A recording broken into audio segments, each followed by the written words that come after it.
Welcome to another WARCRY Battle Report. WARCRY!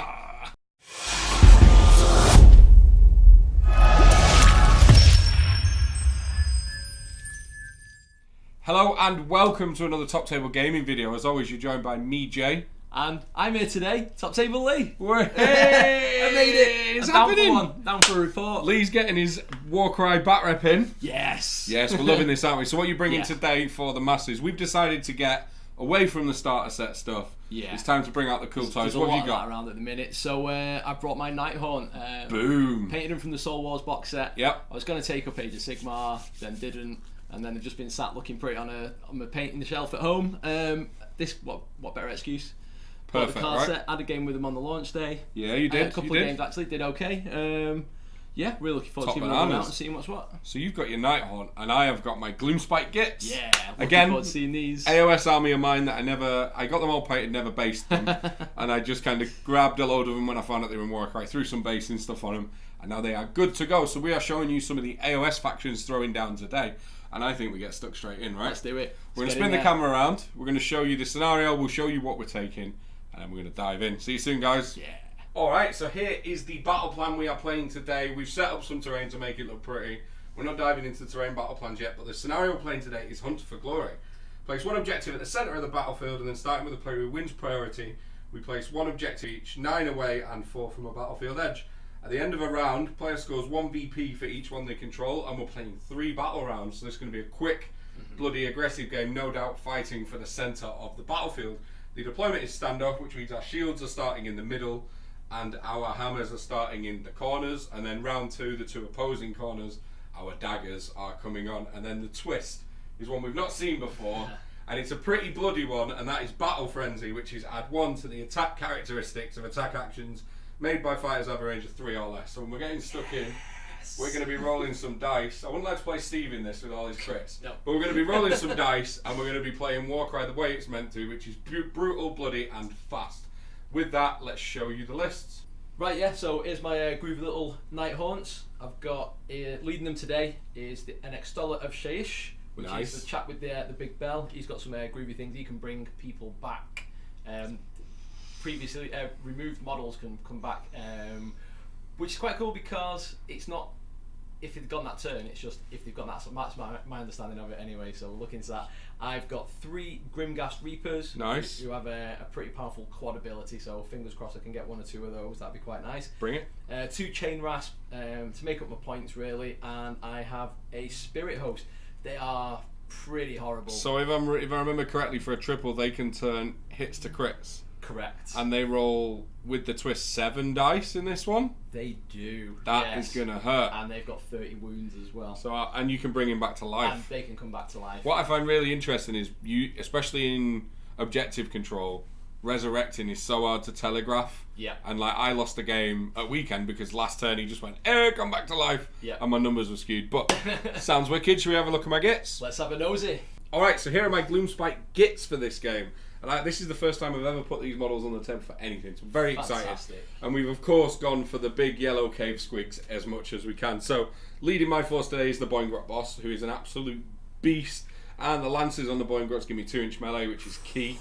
I think that's something we're going to see a lot more of. Yep. I've then got a Boingrot bounder alongside him, and at the top of the stairs there we've got a single cave squig, ready to nom on some spooky boys.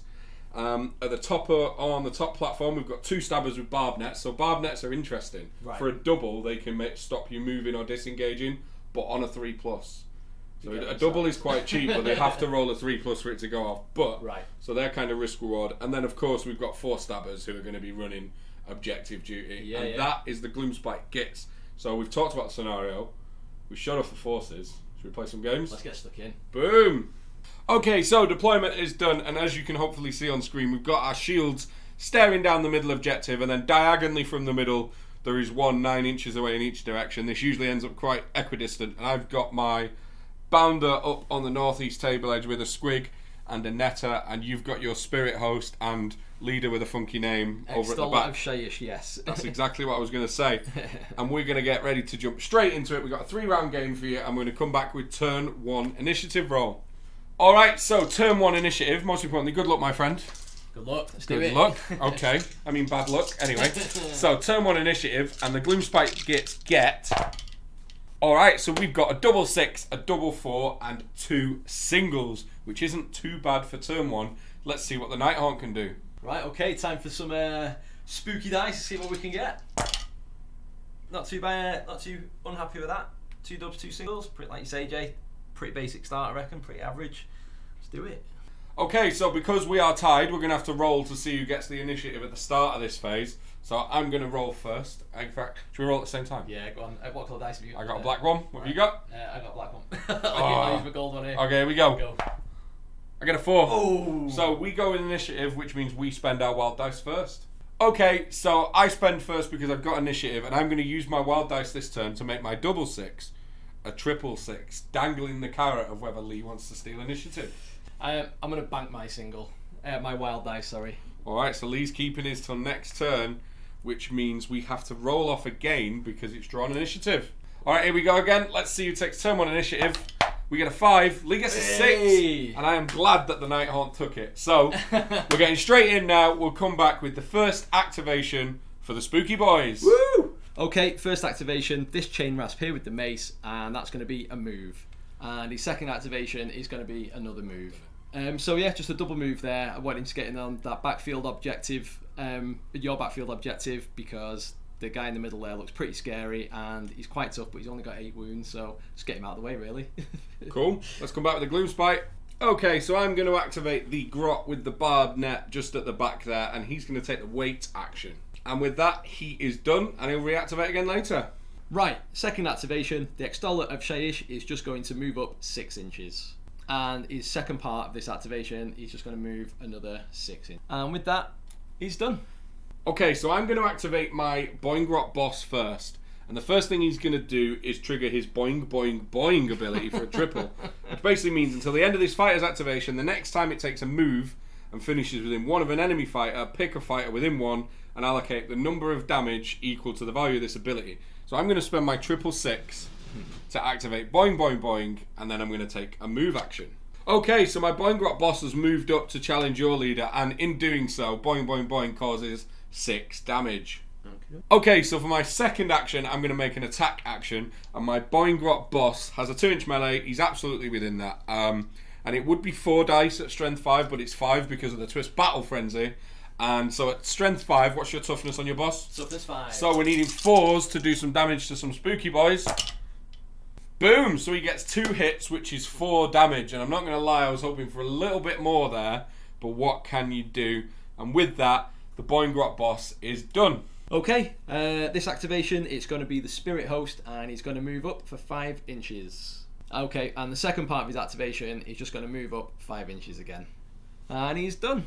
Okay, Boing Grot time, and the first thing I'm going to do is I'm going to activate my Boing Grot Bounder, and he's going to take a move. Okay, so for my second action, I'm going to make an attack action on the Spirit Host, and because of the twist, he's 4 dice at strength 5. What's the toughness on the Spirit? Toughness 5. Toughness 5, so we're needing 4s. Here we go.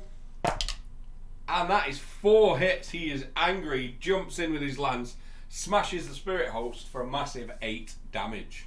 And the Bounder did good, and with that, he is activated. Okay, next up is my Gus Reaper. I'm going to spend my double 3 for Onslaught, which gives him another attack. Ooh, stacking him. Nice. I like stacking it. him up there. And then, yeah, I'm going to move him up in towards the Bounder. Okay, second part of this activation, I'm going to throw some Scythe in the Bounder's face. Bring it. I've got 3 attacks base, but I've got a +1 for Onslaught, another one for the twist. Woo! He's only strength 3 though, unfortunately, mate. What's your toughness? Toughness 5. The Bounders are pretty resilient, so you're going to need some 5s now. Okie dokie, here we go. Let's have some crits. Let's see if these are Steve's dice. Let's do it. Okay, very happy with that. I've got 2 crits there, which is a total of 8 damage. Ouch. So 8 damage on the Bounder means he's got 10 left. And the Grimghast is done. Okay, so I'm going to revisit the grot that took the wait action, and he's going to clear that and spend his second to move. And with that, he is done. Okay, my final guy, he's just going to move 5 inches. And he's going to finish off that activation with another move just to get this backfield objective on my side of the board. And he's done.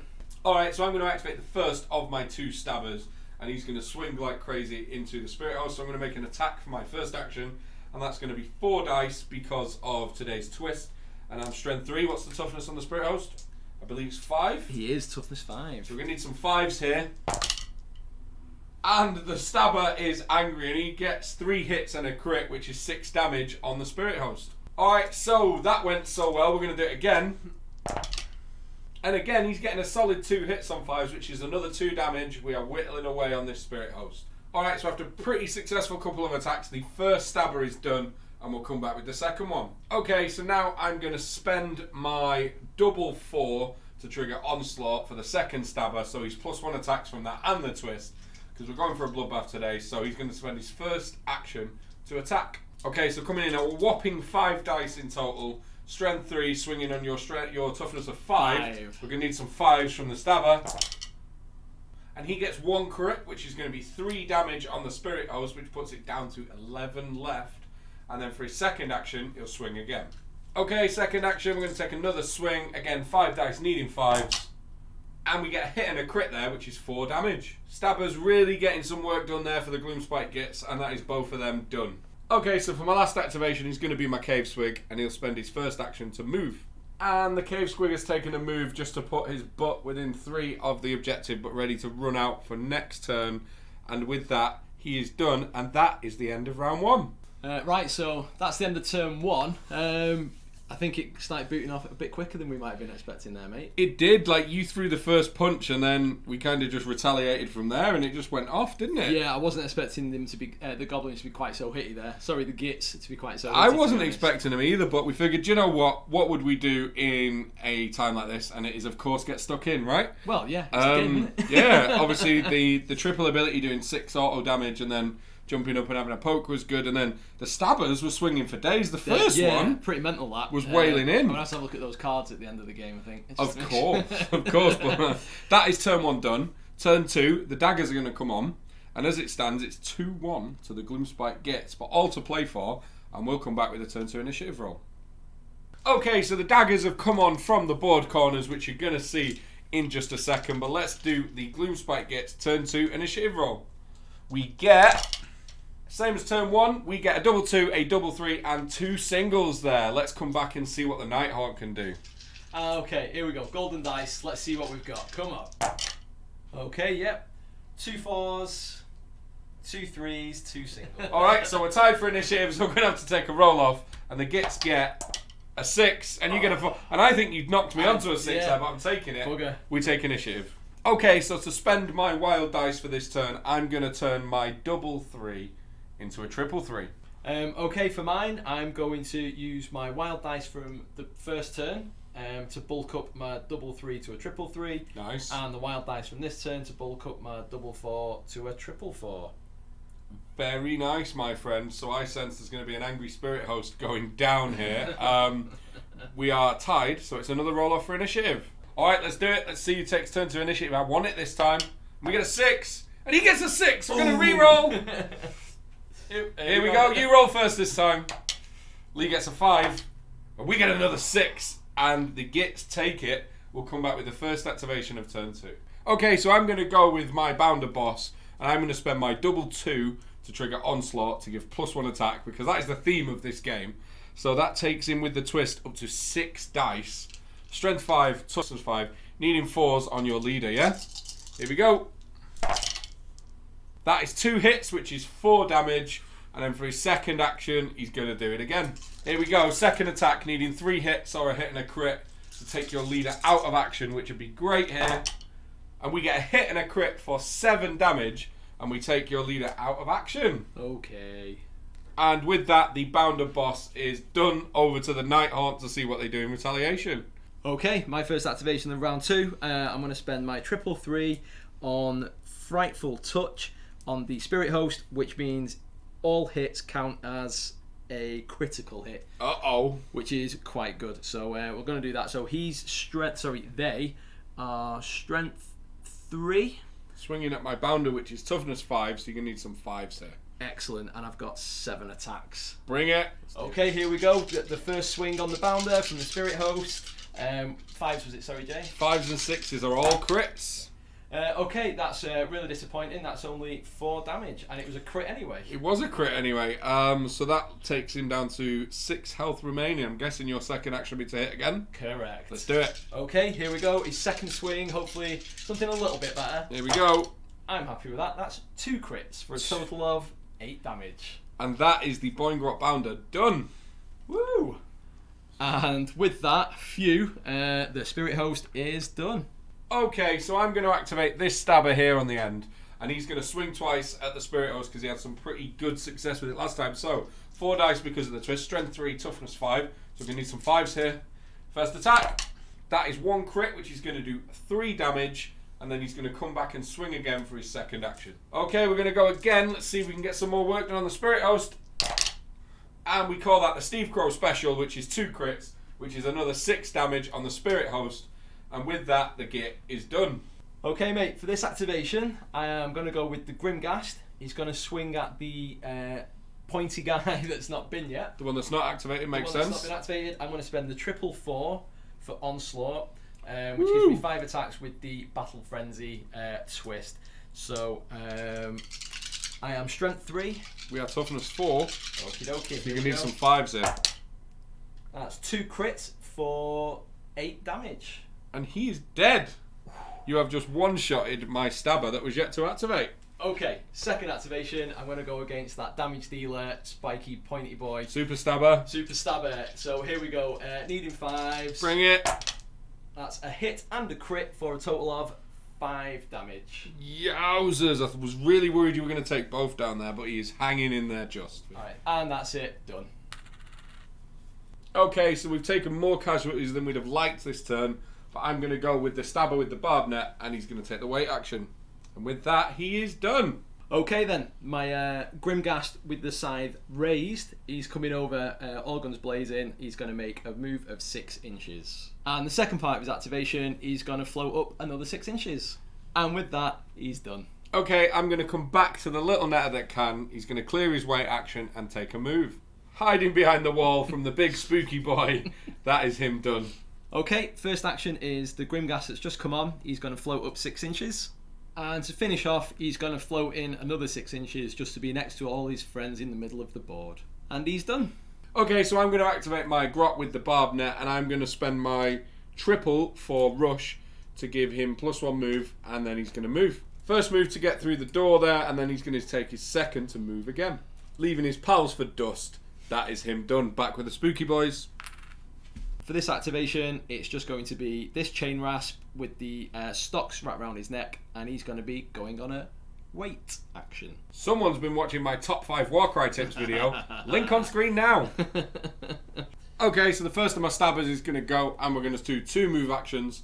First move done, and then another move, and with that he is done. Back to the spooky boys. Okay, I'm going to finish up this chap's activation, and I'm just going to clear the weight token.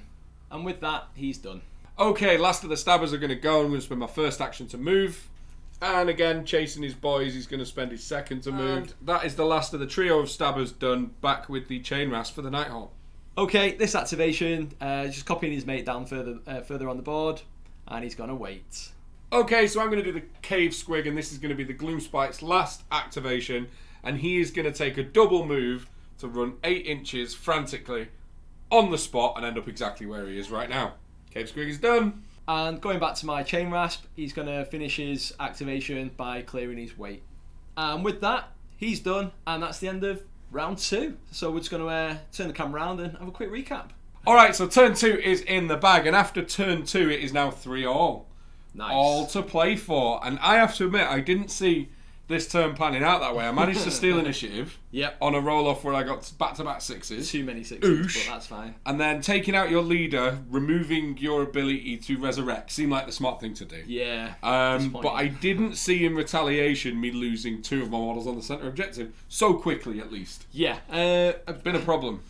Lucky with a couple of 5s and a couple of crits when they counted. Still not up to yours in Steve's standards with those. But what we do. What you're going to do. Real good thing as well is your Grimghast movement and ignoring terrain. Yeah, I meant love that. You could just fly in and flood the central scoring zone boom, straight on it. I'm not going to challenge those numbers. Whereas my little grots are running as fast as they can. And I actually don't know if the back two are going to get there this turn, if I'm honest. But they're trying, God love them. I think as well, Grimghast got a 6-inch move as well. Yeah, which, definitely. That helps as well. Really good that they were your dagger and they've flown on. So they had like a 15-inch range as soon as it came on. Real good. They got in there, which is quite nice. So it's 3-all. Final turn. Ooh. All to play for. You ready? Actually, all to play for. Let's do it. Okay, so Gitz are going to roll now, and I'd really like to take initiative because there's a massive Spirit Host on 2 health that I'd like to take off the table before it eats me. So here we go. We got a double 2, a double 3, and then 2 singles. So every turn we've both rolled that. 2 doubles and 2 singles. So we'll come back in a sec with another roll off for initiative. Okay, here we go. We're going to roll for turn 3 initiative. Ready, Lee? Yep. Oh! Lee takes it on a 4, which is fine. It means you're spending your wild dice first. So let's come back with that now. Okay, round 3, wild dice. I'm going to add it to my double 6 for a triple 6. And in retaliation, I'm going to put my wild dice into singles to give me 3, which means the Gitz are going first in round 3. Okay, so we're coming back at the top of turn 3, and it's only right we start this turn with Super Stabba, who is going to take a swing at your Spirit Host. But before he does so, I'm going to spend my double 2 for Onslaught. Okie dokie. So he's rolling 5 dice, strength not a lot, toughness lots. So need a 5. Let's see if we can take that Spirit Host who's on how much health? He's got 2 left, I think. Come on, Super Stabba. First roll. Boom. First roll, he gets a crit. He does 3 damage and takes the Spirit Host out of action. Okay, so the little Super Stabba, super happy with all his courageous work, is now going to disengage. With the disengage, he managed to get further away from the one nearest the bottom of the camera, which is still engaging him, and completely out of the other 2, just to force you to use some actions to do some damage. And with that, Super Stabba is done. Please, God, let him live till the end of the game. We'll come back with a Nighthaunt. Okay, my first activation of round 3, the Chain Rasp in the backfield is going to turn around and head down to be a little bit of a roadblock to your guys here. So he's going to fly down 5 inches. And he's going to finish off his activation by moving another 5 inches. And with that, he's done. Okay, so the Bounder boss is going to go, and we're going to see if we can take out one of these Grimghast before they activate. And my first action will be a move. Alright, before I take my second action, I'm going to use my double 3 to do Onslaught. And now I'm going to make an attack action. Okay, so with the twist and the Onslaught, I've got 6 dice here. Strength 5, toughness 5, needing 4s. Let's see if we can mess him up. And in a flurry of swings, the boss does a massive 14 damage to the Grimghast. Takes him out. Yep, he's done. Top banana. Now the boss has shown everyone how it's done. It's back to the Nighthaunt. Okay, for this activation, I'm going to move the Grimghast with the raised scythe up to within his 6-inch movement. And for the second part of his activation, I'm going to spend a double on Onslaught. Woo! And I'm going to swing at the Super Stabba. the Super Stabba. Don't kill Super Stabba. I mean, as much as I want his story to go on, Jay, I can't allow it. Hashtag long live Super Stabba. So I've got 3 attacks base, 1 for this, 1 for the twist, and 1 for Onslaught. Strength? I'm strength 3. He is toughness 47, so you need 7s. Very No, good he is one. toughness 4, so you do need 5s. And you're not going to roll a single one. Oh no! That is 3 crits, and how much damage is that, Lee? That's 12. That's 13 damage. He's dead twice. Wow. Boom! Super Stabba has gone. Hashtag justice for Super Stabba. I'm sorry, mate. He's out of there. And with that, he's done. So the little netter that could is going to do pretty much what he's done all game and wait. Patient little goblin. Back to the Nighthaunt. Okay, for this activation, the Grimghast that's not gone yet, he's going to move up to within his 6-inch movement. And the second part of his activation, he's going to swing at the boss. Bring it. Okay, for the second part of his activation then, he's going to swing at the boss. I'm going to use my triple 6 as a double for Onslaught. Okay. So I'm throwing 5 dice again. Okay, he's strength 3 against... Toughness 5 on the bounders. Okay. So you're going to need some 5s. Here we go. Let's just get a load of crits. That sounds fun, doesn't it? So this one has taken 8 damage, so he's got 10 left. Ooh, it's doable. Oh, disappointing. Just the 1 crit for 4 damage. And that Grimghast is done. Goblin that could is going to go, and he's going to clear the weight action, stand very still, and be done for turn 3. And inspired by your little Netta chap over there, my chain rasp is gonna wait.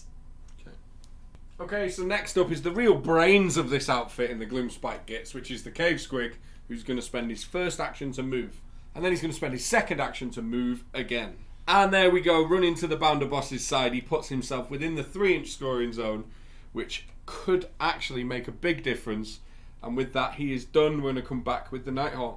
Okay, I'm going to finish off the chain rasp, who's been on weight, and I'm just going to move him up 5 inches. Okay, so we're going to go with the first of the Stabbers, and we're going to see if we can do a very Gitz thing and sneak through to the scoring zone. Currently unengaged, the first thing we're going to do is take a move. Okay, so first action was a move. Now engaged by the chain rasp, I'm going to disengage. So after disengaging, that little netter got him straight on the objective, and then the Nighthaunt are done.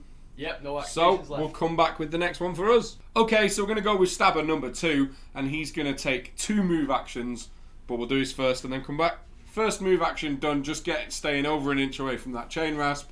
He'll now come back with his second. And there he is as well, following on from his other sneaky little friend. He has creeped himself into combat, but being the last turn, he's put himself within 3. We'll come back with the last Stabber.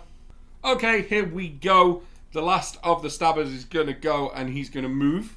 Okay, so the little Stabber has moved, and then for the last action of the game, he's going to take a swing at your chain rasp dude. So he has got 4 attacks at strength 3 against toughness 4, so it is going to be 5s, correct? Yep.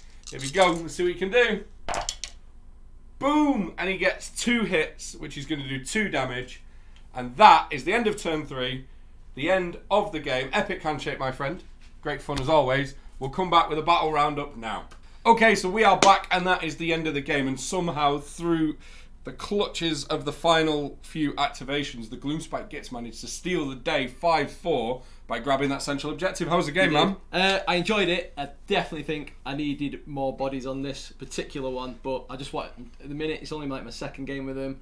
Just want to try out different lineups. But you know, when they hit, they were hitting hard. We're still in what I call the gotcha phase of a new game, which is when you play into something, you don't know what it does, so it catches you off. It's a bit of a gotcha. And you're learning your stuff. Now, it's quite interesting you mentioned the numbers, because obviously with me starting with 2 more models than you and it being a game based around 3 objectives, I thought, wicked. Numbers are going to be key. And turn 1, that definitely helped. I managed to get the 2-1 ahead. But then turn 2, the speed of your Grimghast, ignoring terrain, and the slowness of my grots like chaining through this door, literally just meant you swamped turn 2, and I hit and killed your leader. But in retaliation, you took off a couple of my central pieces. Yes. And I was very squeaky bum at the end of turn 2, I'm not going to lie. I think I kept tripping up, because obviously we're all new to it anyway, but it was like the 3-inch aura on the middle, objective. I just couldn't quite get that. It's deceptive sometimes. You can look at things and not realise it's in or not in. Yeah, and also thinking like here's trying to block the Gitz coming up that way, but it's not like say Guildball, for example, where when you leave somebody's you take a blow, you take a hit or anything else. So I thought it was being like all smart and gamey, try blocking you, but it's like, it doesn't really matter. I think just go through. If the chain rasp that you put in the way of the 3 Gitz turn 3 was about 2 inches backwards, different story. I couldn't have got in, because it was the fact that I could get into him with 1 action and disengage round, and then the other guy was able to just full on run round. But great fun game. Tried out 2 new factions. Yeah, really enjoyed it. Really loving the flavour and the characterfulness of the AOS factions as well. Very much so. I feel like these guys, especially like the boss man, going around everywhere, stabbing people with a big sharp stick. Fantastic. Awesome, right? Yeah, I'm really like. I do feel that. Obviously, because I've looked at Nighthaunt cards more, they feel very well balanced, even within their own faction as well. Like, so they hit a bit like wet tissue paper, but when they land, but they have that big cannon piece in the Spirit Host that can turn his hits to crits, and just he picks something and he just removes it. Right, he's terrifying. Like, I didn't get to do too much with him really, but he took up quite a few activations from your guys, just trying to get rid of him. So that was almost like So you had like 2 extra guys, but you were spending them. I put a lot in, really. So and poor Super Stabber did not make it out of this game. Like I said, mate, as much as I wanted to see how his story went on, I just couldn't. Justice for Super Stabber. What can I say? But I've had great fun, mate. Cheers for Definitely, me too. Nice. Next one is probably going to happen off camera, because we're going to have some more fun. Yeah. But I hope you've enjoyed this Warcry Battle Report. Do check out the rest of the ones we got. This is number 5, so we've got plenty in the can. We've got more being filmed this week. If you guys keep watching them and enjoying them, we will keep making them. And check out all the other stuff we do, like the Top Table Gaming Community Group on Facebook. Definitely. But until the next video, I've been Top Table Jay. I've been Top Table Lee. We'll see you soon. Bye.